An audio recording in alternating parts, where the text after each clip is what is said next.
आज मैं इस बात को कह सकता हूं कि डायरेक्ट सेलिंग को जो रिकॉग्निशन मिलनी चाहिए थी वो अब धीरे धीरे माननीय प्रधानमंत्री नरेंद्र मोदी जी के आग्रह के बाद अब वो मिलनी शुरू हो गई है।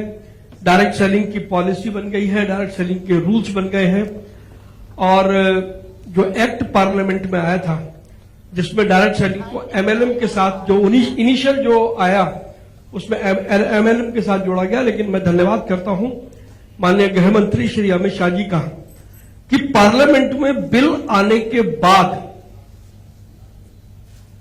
अमित शाह जी के इंटरवेंशन के बाद वो डिस्टिंक्शन उन्होंने खत्म कर दी और अब डायरेक्ट सेलिंग को एमएलएम नहीं माना जाता है। तो ये लेकिन इसका प्रयास खाली कोई हम अपने नेताओं को तो ऐसा नहीं है, आपकी इंडस्ट्री में सभी लोगों ने बहुत काम किया है। मैं तो पिछले 15 सालों से इस इंडस्ट्री के साथ काम कर रहा हूं, तो मैंने देखा है कि आप सबने बहुत मेहनत से काम किया है। एक बात जरूर थी जो मैंने आज से 1.5-2 साल पहले कहा था, जब रोहित सिंह जी जो उस वक्त हमारे कंज्यूमर अफेयर्स मिनिस्ट्री के सेक्रेटरी थे, मैंने कहा था कि सरकार की मदद चाहिए तो आपको पहले परसेप्शन बदलना पड़ेगा। डायरेक्ट सेलिंग के बारे में जो परसेप्शन था वो ये था कि ये पोंजी स्कीम का काम करते हैं, ये एमएलएम का काम करते हैं, जबकि आप सब लोगों का फॉर्मेट उससे बिल्कुल हट करके है। और मैं इस बात के लिए बधाई दूंगा कि जिस दिन ये चर्चा हुई उस दिन के बाद से आप सब लोगों ने मेहनत की है और मैं ये निश्चित रूप से कह सकता हूं, वैसे तो आदरणीय नीमूबेन यहां पर बैठी हैं, सरकार में ये परसेप्शन चेंज हुआ। अगर ये परसेप्शन चेंज ना होता तो पार्लियामेंट में प्रस्तावित किए हुए बिल के अंदर फिर परिवर्तन अक्सर ऐसा होता नहीं है कि जो बिल पार्लियामेंट में आ जाए तो फिर उसमें चेंज नहीं होता, उसमें अमेंडमेंट नहीं होता। तो परसेप्शन सरकार का बिल्कुल चेंज हुआ और मैं यहां तक समझता हूं, क्योंकि आदरणीय नीमूबेन यहां पर बैठी हैं, प्रधानमंत्री नरेंद्र मोदी जी के नेतृत्व में जो हमारा व्यापारी है, जो हमारा जो एंटरप्रेन्योर है, जो सेल्फ काम करना चाहता है, क्योंकि प्रधानमंत्री जी बार बार कहते हैं कि हमें जॉब सीकर नहीं बनना है, हमें जॉब क्रिएटर बनना है।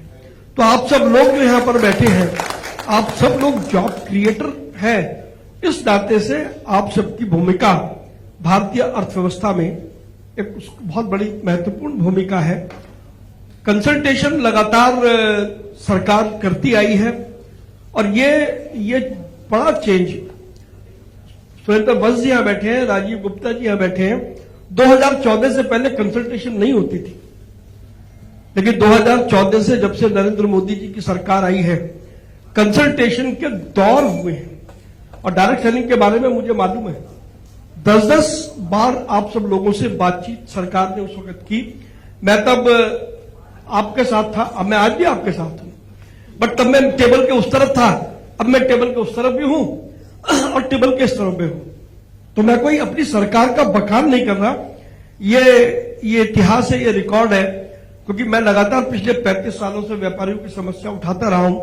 मैंने देखा है कि 2014 से पहले कंसल्टेशन होती नहीं थी और मंत्री से समय मांगो तो समय नहीं मिलता था, लेकिन 2014 के बाद व्यापारियों के साथ लगातार कंसल्टेशन हुई है। एक एक विषय पर सरकार ने दिल खोल करके कंसल्टेशन की है और अगर वो ना किया होता तो डायरेक्ट सेलिंग के रूल्स नहीं आते। तो अभी जो बाकी थोड़ा बहुत काम बचा है, मैं आपसे यह आग्रह करूंगा, हम सब लोग तो आपके पूरी इंडस्ट्री के साथ में ही है, कि फॉर्मेट आप बना लें कि आपको अब बाकी क्या बच गया। आपका काफी कुछ बचा है, लेकिन क्या बच गया और उसको पाने का रोड मैप क्या है। जब तक हम ये नहीं बनाएंगे तो हम हवा में लाठी घुमाते रहेंगे, हाथ में कुछ आना जाना नहीं है। तो मैं निश्चित रूप से आपको ये कह सकता हूं कि इसको करने के लिए आप सब लोग सक्षम हैं। आप कोई भी रोड मैप बनाए, हम सब लोग आपके साथ पूरी मजबूती से पहले भी थे, आज भी हैं और कल भी रहने वाले हैं। Confederation of all India traders के सेक्रेटरी जनरल की हैसियत से मैं आपको ये भरोसा देता हूं कि जैसे कैट पहले आपके साथ खड़ा था, कैट आज भी खड़ा है, कैट कल भी खड़ा है। लेकिन अभी 2 दिन हमारा अशोका होटल में कल हमारा 2 दिन का कन्वेंशन खत्म हुआ, जिसमें देश के सभी राज्यों के 350 से ज्यादा ट्रेड लीडर्स जो स्टेट की इकोनॉमी को चलाते हैं वो मौजूद थे। अंडमान निकोबार से भी आए थे, लक्षद्वीप से भी आए थे और देश के सभी राज्यों से वो लोग आए हैं।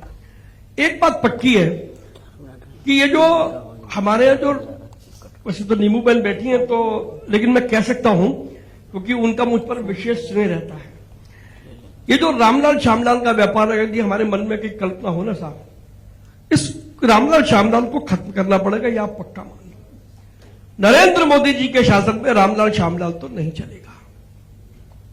दूसरा, अगर आप अपने को अपग्रेड नहीं करेंगे, मॉडर्नाइज नहीं करेंगे, डिजिटलाइज नहीं करेंगे, आप टेक्नोलॉजी के साथ नहीं चलेंगे तो दौड़ में आप पीछे रह जाएंगे।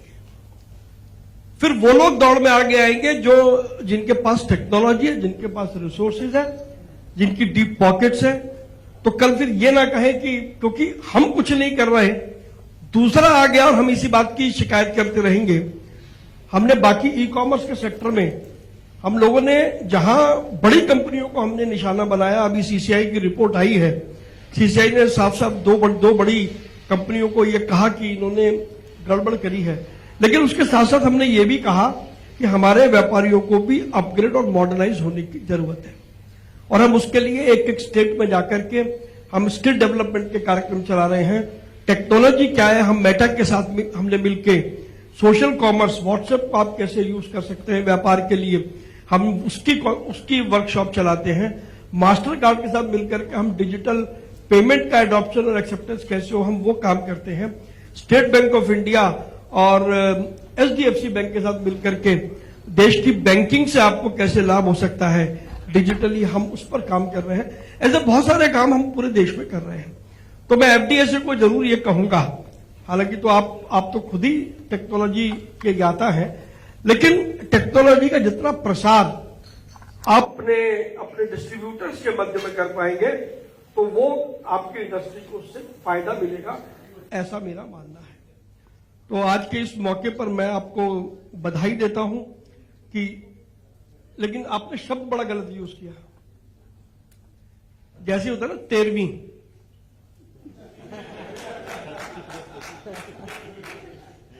तो वो 13वीं सुन करके जरा मन को कष्ट होता है सुरेंद्र जी। हाँ, आप ये कह सकते हो, मतलब क्या है ना, वो जहां सुनते हैं 13वीं तो फिर वो थोड़ा सा दिमाग में जाता है। तो आपने 13 साल सफलता के पूरे किए। मैं रेड्डी साहब को बधाई देना चाहता हूं। रेड्डी साहब हैदराबाद में रह करके और सब चीजों को कंट्रोल करते हैं और सबसे अच्छी बात की हिंदी में बात कर सकते हैं। हमारी मुसीबत यह है कि हम अगर हैदराबाद की तो प्रॉब्लम नहीं है, लेकिन तमिलनाडु में जाए तो वहां तमिल हमको नहीं आती, अंग्रेजी उनको नहीं आती, तो हमें दुभाषी साथ रखना पड़ता है जब हम तमिलनाडु जाते हैं।